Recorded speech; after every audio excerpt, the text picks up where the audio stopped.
Teman-teman, perkenalkan nama saya Murniati Laia dari Prodi Manajemen A dengan NIM 28921502559. Di sini saya akan memaparkan tugas UTS saya di mana saya mengambil judul nilai-nilai kemanusiaan di mata kuliah perilaku organisasi yang diampu oleh Ibu Iva Masrifa MM. Sebelumnya saya mengucapkan terima kasih buat waktu dan kesempatan yang telah diberikan kepada saya. Yang saya hormati Ibu Iva Masrifa selaku dosen pengampu mata kuliah perilaku organisasi yang telah memberikan tugas UTS ini, dan terlebih-lebih teman-teman semua yang saya banggakan. Di sini kita masuk pada materinya ya. Nilai-nilai kemanusiaan. Nilai manusia adalah nilai yang timbul karena adanya kesadaran dalam diri kita sebagai makhluk ciptaan Tuhan. Nilai kemanusiaan pertama kali harus diterapkan dalam lingkungan keluarga, karena keluarga merupakan lingkungan pertama bagi kita dan juga tempat kita belajar menerapkan dan diajarkan mengenai nilai-nilai kemanusiaan. Nilai kemanusiaan menjamin setiap manusia memiliki persamaan derajat.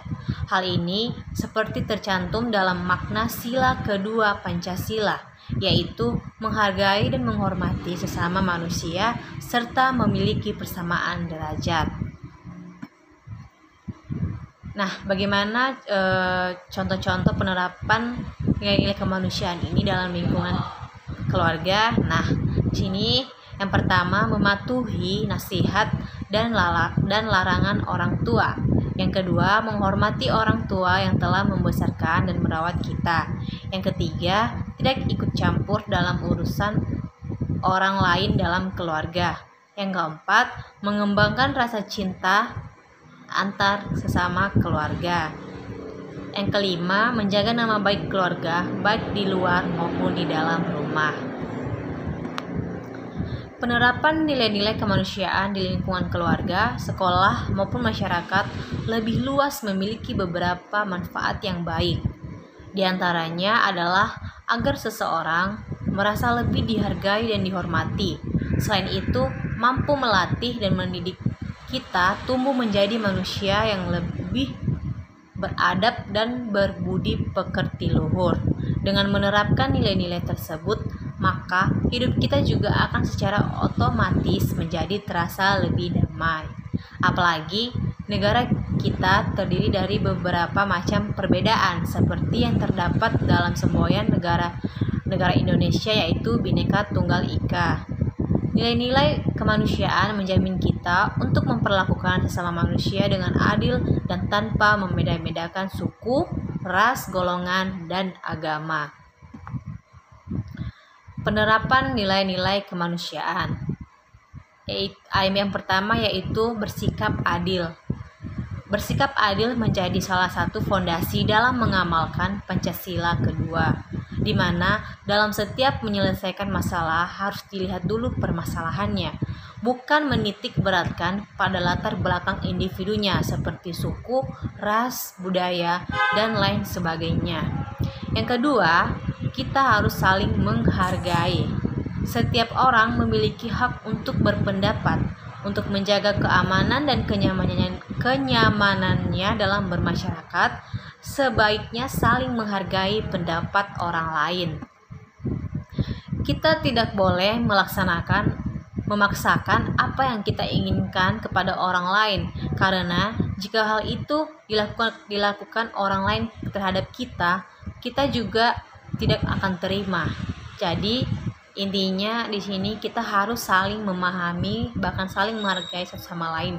Tidak boleh ada unsur keterpaksaan ataupun hanya memikirkan kepentingan diri sendiri. Jadi kita harus sama-sama kita menghargai orang lain dan orang lain pun menghargai kita. Berikutnya yaitu mencintai sesama dan tolong menolong. Tidak membeda-bedakan manusia berdasarkan agama, suku, warna kulit, tingkat ekonomi, dan pendidikannya. Saling mencintai antar sesama warga negara Indonesia agar tercipta kerukunan dalam hidup bermasyarakat dan bernegara. Sebagai individu yang berpegang teguh pada Pancasila, harus rela menolong siapapun, kapanpun, dan dimanapun bagi orang lain yang membutuhkan. Yang berikutnya yaitu tidak semena-mena dengan orang lain. Sebagai warga negara Indonesia yang berpegang pada Pancasila, tidak boleh berbuat semena-mena kepada orang lain. Harus saling memanusiakan manusia, jangan berbuat semaunya sendiri dalam menjalani kehidupan sehari-hari. Yang terakhir yaitu hal-hal apa saja sih yang dapat kita lakukan untuk menerapkan nilai-nilai kemanusiaan ini. Nah, di sini ada 4 hal-hal yang lebih simpel dan yang lebih dekat dan yang dapat kita lakukan. Yang pertama, percaya akan Tuhan yang Maha Esa. Yang kedua, turut meramaikan tempat peribadatan di lingkungan sekitar masyarakat sesuai dengan agamanya masing-masing. Yang ketiga, menghargai dan menghormati agama atau kepercayaan yang dianut orang lain.